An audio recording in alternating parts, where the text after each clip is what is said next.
kamar ra ketara durung ana tamba sing bisa dadi usada aduh Gusti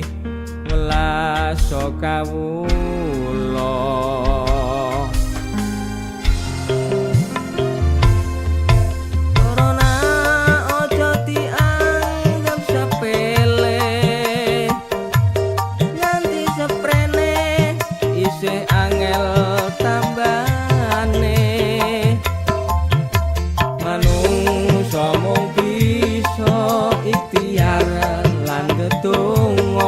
pasrah marang Kang Maha Kuwasa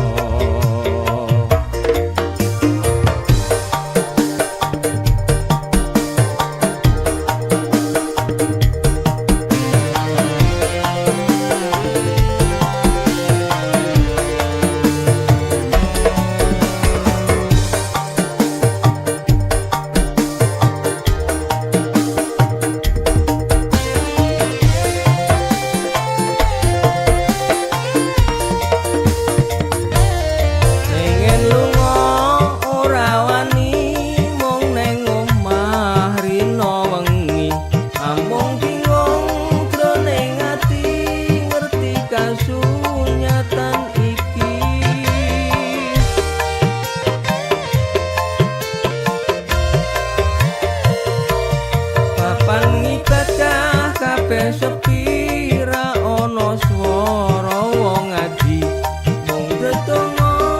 ana omah senajan batin wis ra betah aduh Gusti welasana mugi kiyat ati kawula nglampahi sedaya pacoban punika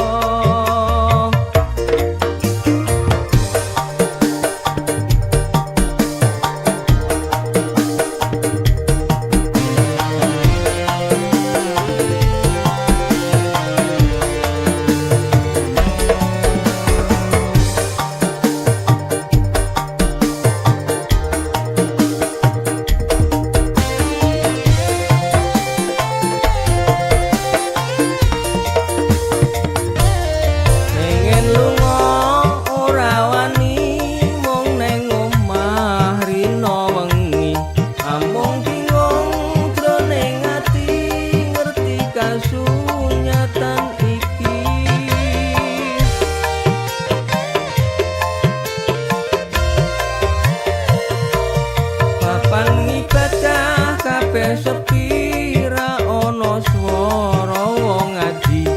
mung tetunggo ana omah senajan batin wis ra betah aduh Gusti welasana